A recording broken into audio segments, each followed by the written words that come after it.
So far, we've tested over 40 different robot vacuums. We look at a variety of different factors to rank robot vacuums, and we put more or less weight on certain factors depending on category. In this guide, we'll have three categories: premium, mid-range, and budget. Starting with the premium category, we put a special emphasis on features that improve the autonomy of the robot. Doing so makes the Roborock S7 Max V Ultra the winner of the premium category. The S7 Max V Ultra offers automatic dustbin emptying, automatic mop cleaning, and small obstacle detection and avoidance. But more importantly, it implements all three features, including small obstacle detection and avoidance, very well. The Echovacs X1 Omni, its closest competitor, has the exact same features, but performed very poorly in our small obstacle detection and avoidance testing. It wasn't able to consistently detect and avoid any of the 5 obstacles we used to test its functionality, and this all but eliminates it from contention for the top spot in the category. So among the premium robots we've tested so far, the S7 Max V Ultra wins by default. It's also a very good robot vacuum otherwise. It picks up debris well in open spaces and along edges, it deep cleans well, and it navigates very precisely and efficiently with great battery life and low noise output. But it wins the premium category because it is the only robot we've tested that has extensive automation features and implements them well. The X1 Omni is the runner-up. For the mid-range category, we put a much stronger emphasis on value, which eliminates more expensive robots like the Roborock S7 Max V Ultra from top-ranked contention in the category. We also emphasize mapping ability, which eliminates robots like the UFI 11S and G30 from contention, as they do not generate a fully interactive map of your home as they clean.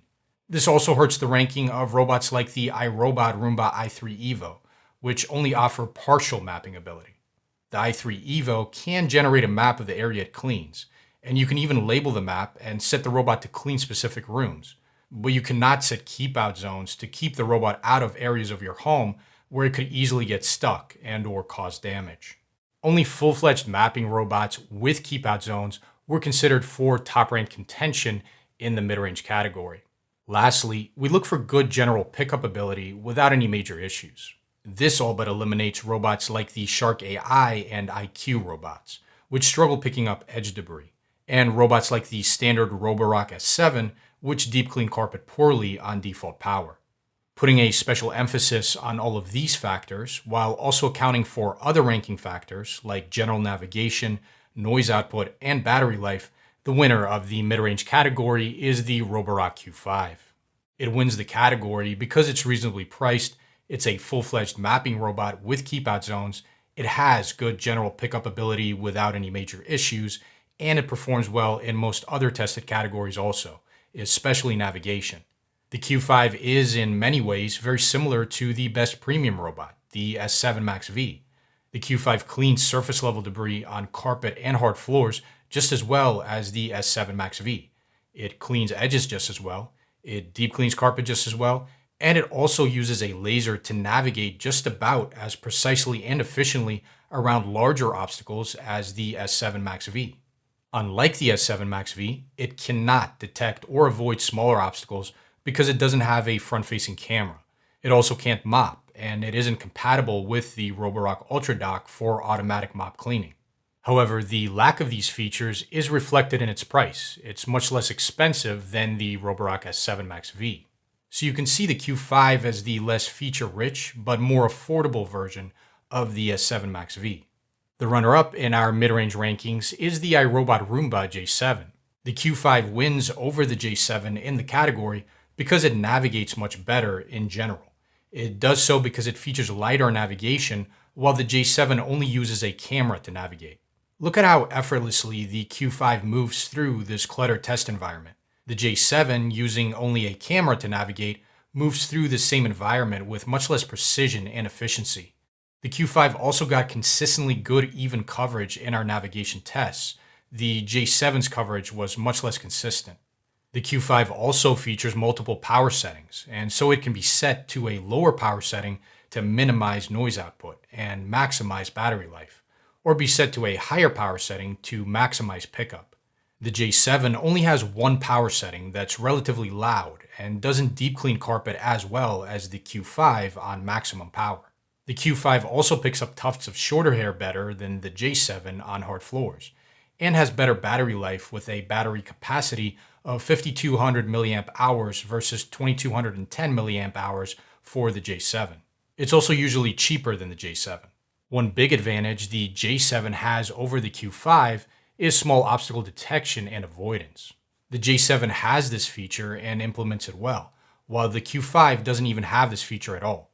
Another big advantage is that the J7's brush rolls don't tangle as easily with longer hair.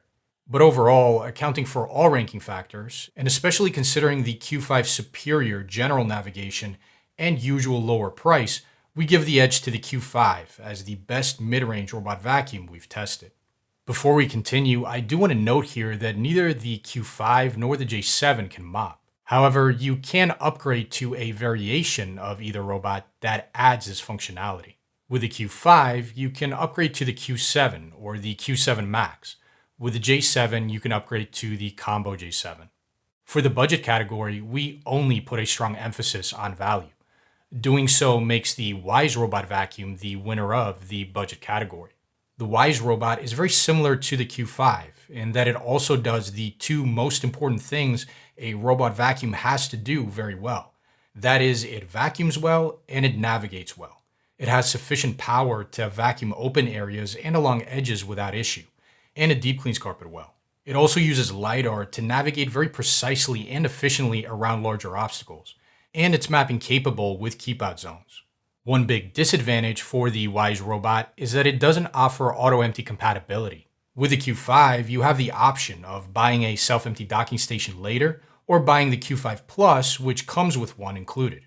With the Wise Robot, you don't have these options. The Wise Robot also lags behind the Q5 in a few other ranking factors, like noise output and battery life. But this is all reflected in its price. It is usually cheaper than the Q5, and this makes it the best budget alternative to the Q5 and the best budget robot vacuum we've tested overall. The second best budget robot vacuum we've tested is the Roborock E4. The E4 vacuums well with excellent carpet deep clean performance, but its navigation is more limited.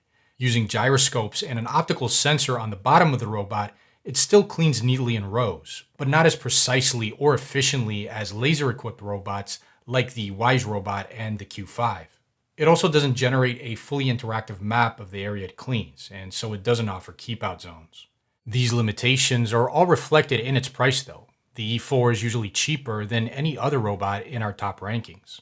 So if you're looking for the best, cheapest option available, it's our recommendation. See the description of this video for links to buy all of the robot vacuums we recommend in this video, and for a link to the latest updated list of our recommendations, as they may change as we test new robot vacuums over time.